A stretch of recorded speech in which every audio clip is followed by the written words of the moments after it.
Hi guys, welcome back to the channel. We are back at the swap, kind of chipping away at it every night a little bit. Currently we are getting the motor kind of leveled out, bolted in, situated. So if you guys look here, these motor mounts, as you guys saw when we put this together, were slotted. Forward, back movement, up, down. So what we did was we actually ended up using the shims. We used the shims to raise the engine up to give us more clearance for our dampers. So we chose to run a fluid damper. Fluid dampers are a little bit bigger. I'll try to drop the phone kind of down in this crevasse here, see if you guys could see the clearance. So that took quite a while. Basically it was like putting the engine in again. Then we bolted the motor mounts down to the chassis. Then we finished off and bolted those straight into the block, cheated all the way back. We cheated it all the way back so that way Donald could have his electric fans, or in hopes of a mechanical fan. So you're still able to rock the motor forward and back. We have a ratchet strap holding it.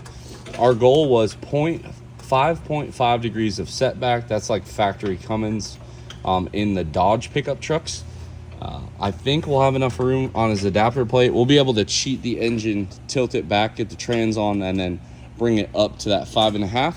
And we are 0.3 degrees cocked. Now it does look a little cocked in the truck, but after I measured the truck corners, I noticed that the truck is not sitting perfectly level either. So there's about a 1/2 inch of tilt. This side's down. And then when you take a step back and look at the motor in the truck, it does look straight. So that was kind of what we were shooting for. Again, 0.3 off here. We're about 0.1 degree off from a perfect setback.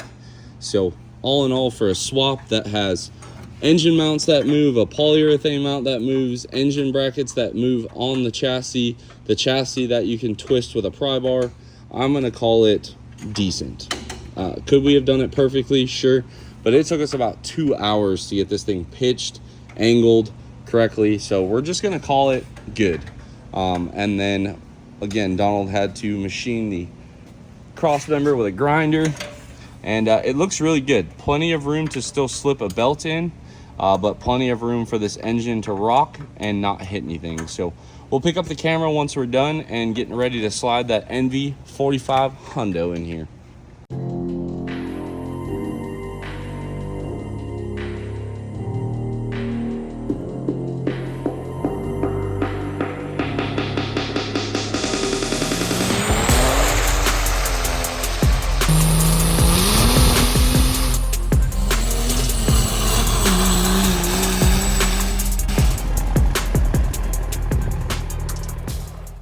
Okay, so we are back out here for another Saturday, and first thing we're gonna do is try this first gen Cummins fan hub. The cool part about it, and Donald already kind of has this bolted on, but if you look, the pulleys are actually set the same distance apart from the block, which allows for good belt alignment. But due to the hub design of like, if you see how this is cheated up a lot, this isn't. We're gaining about, you guys are just gonna have to trust me, it's about 3/4, almost 7/8 of an inch with the belt in the same location. So what I mean by that is it will still follow the same belt track and spacing, but the actual part that the fan hub spins onto is set back about that 7/8 of an inch. So we're hoping this will allow us to run the mechanical fan. If it doesn't, then we know we'll have room with electric fans with this hub. So kind of one of those things. I'd rather put a mechanical fan, so would Donald, but if we have to, electrical fan is okay. The other things we're working on today, we're gonna finally get this NV4500, excuse me, in the truck, get the cutout in the floor, get the shifter mounted, and we're also going to fix this 5th gear nut, get the T-case on. Again, not sure if we're firing this bad girl off today or not, but we definitely want to get the trans in, and that'll be the rest of this video. You guys can kind of see the cross member, that's where we left off. And once we get it up on the lift, I'll show you guys more of the cross member. I'm just really starting to get old. All right, so we're gonna use our little belt routing tool here. It's pretty sick. It magnets on two pulleys, like so. Turn the laser on, just be careful. Actually, we're gonna go the other way. We'll put the magnet down here.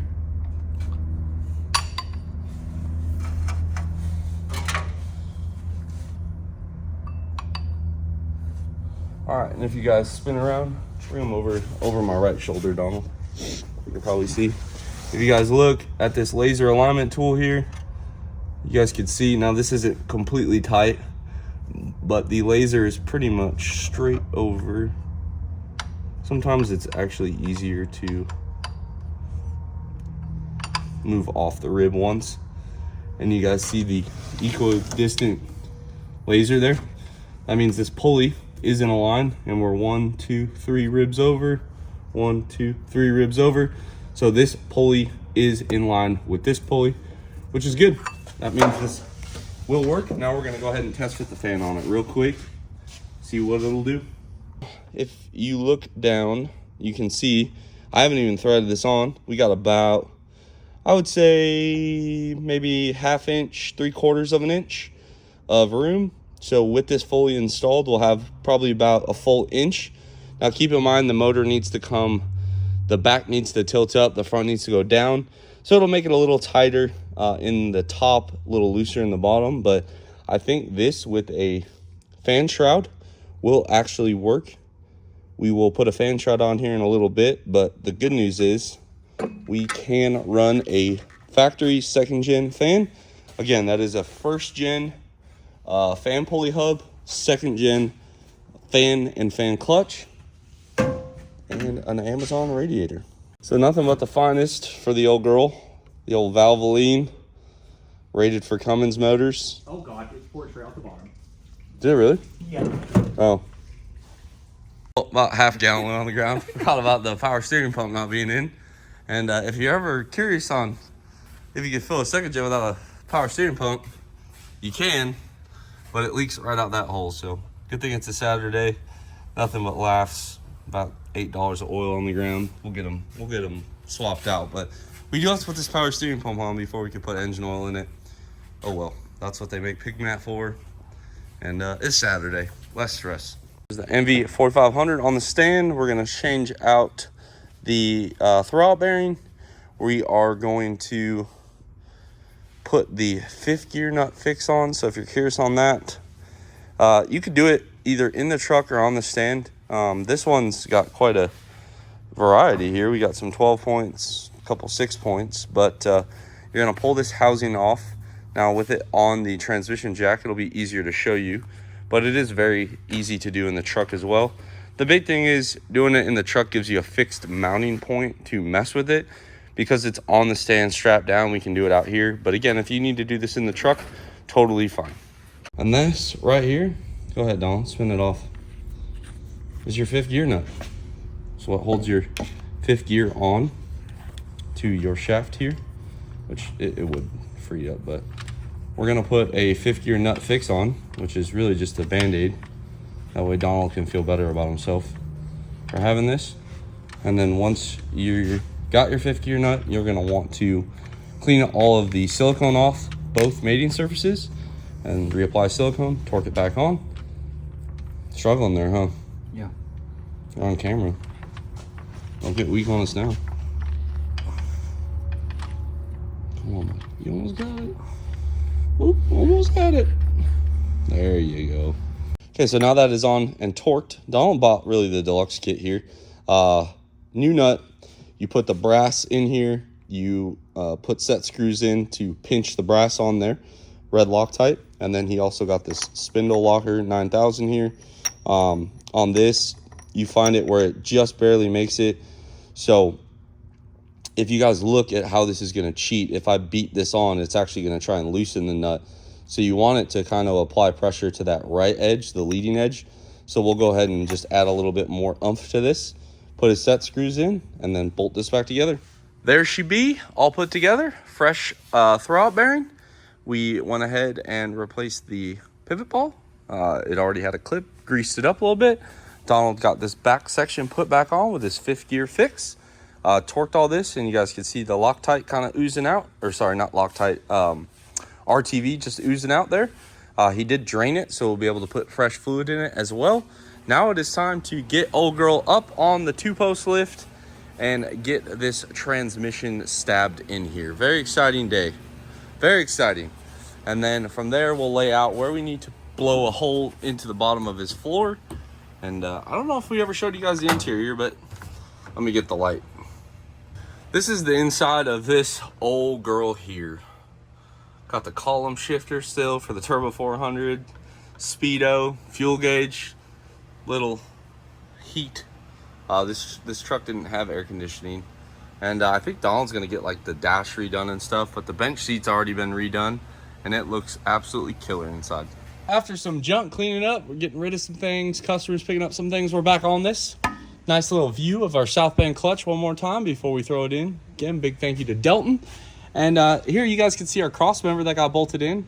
This kit from, is this Egan Fabworks too? Yeah, so Egan Fabworks is who did this. Fit really, really well once we realized that we had it on backwards. Everything bolts up. The only thing you have to do is you have to drill a hole here and a hole here. Everything else has factory locating holes. So as you guys could tell, the motor is loose. We're going to ratchet strap to pull the motor down to give us a good angle of attack for the transmission. And we have our trans on the jack.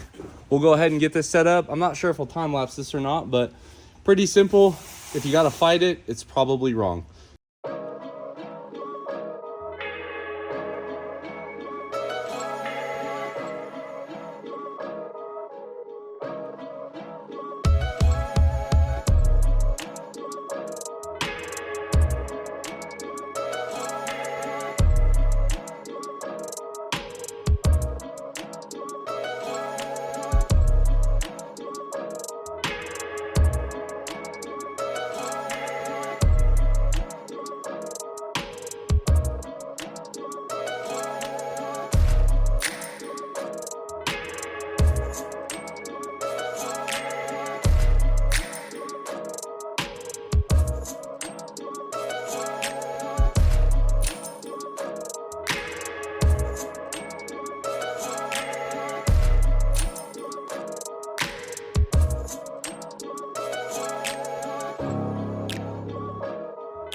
Minutes later, she's in, and if you guys saw, little adjustment on the jack, popped right in. Donald, did it not? Yes. You were surprised at how stressing.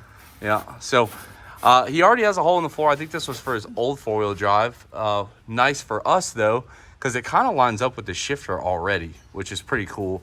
So we're gonna be able to make this hole fit really, really, really, really, really good. NV4500 is now sitting with the engine correctly clocked right around 5.4, 5.2 degrees. I verified that with the damper clearance, the fan clearance. Now we have to make this cross member. So we'll end up re-drilling holes. We're gonna reuse the 2nd gen bracket. That way you have some vibration dampening. So we're gonna get that thrown on here and kind of play with it. And I'll show you the finalized result once we get the cross member in. Honestly, easiest cross member modification I've ever had to do. Stock 2nd gen NV4500 exhaust adapter. Stock 2nd gen exhaust or transmission cross member. Stock 1986 K3500, and the 1-inch spacers will bend this plate. Now the plate is clocked a little different. That's okay. The bolts will pull it straight and not change the trans. All we had to do was cut a notch in the big oval hole.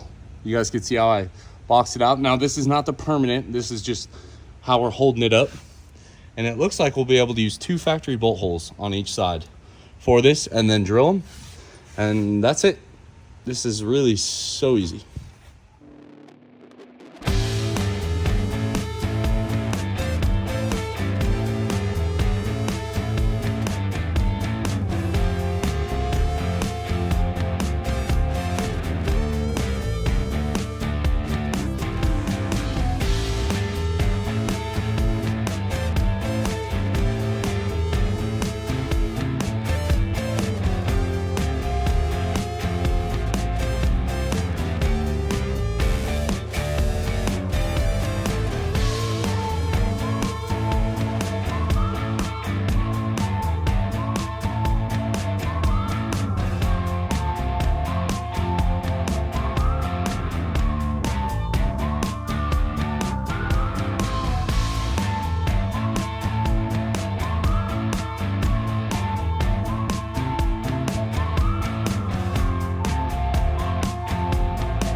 Okay, cross member in, tight.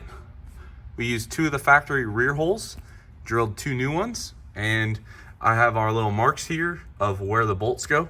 We're gonna go ahead and weld a steel plate in here. What that is gonna do, you guys can kind of see how far off the holes are, trying to get washers and stuff. So we'll just cut a piece of flat stock, weld it in on the underside, and bolt this back in, put the T-case on.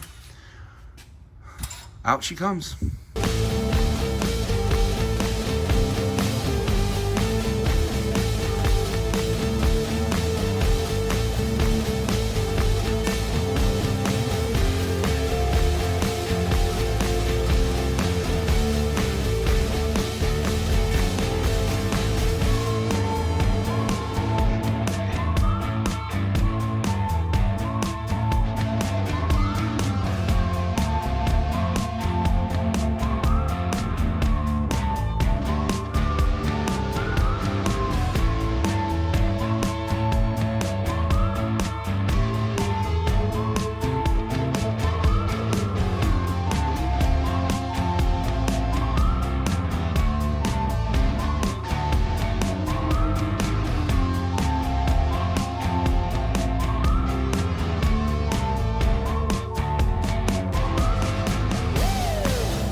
Well, kids, that is exactly why you do not weld over a trash can full of brake clean. I've done that several times now. You think I'd learn, I always forget. But we got the fire put out, unfortunately, RIP to that trash can. But that is why we have fire extinguishers. You know, got it outside, hit it with the old fire extinguisher. You know, as you can see, you know, be careful out there. These swaps aren't for the faint of heart. RIP to that trash can. But in all seriousness, that could have been bad. Glad it wasn't. We got the cross member fully welded in. Now we just got to drill our mounting bolt holes. Just stitched it, and I made sure that we welded it good enough where you wouldn't hear a rattle of 2 separate pieces. And now we'll throw a little paint on there, and we'll also drill our holes.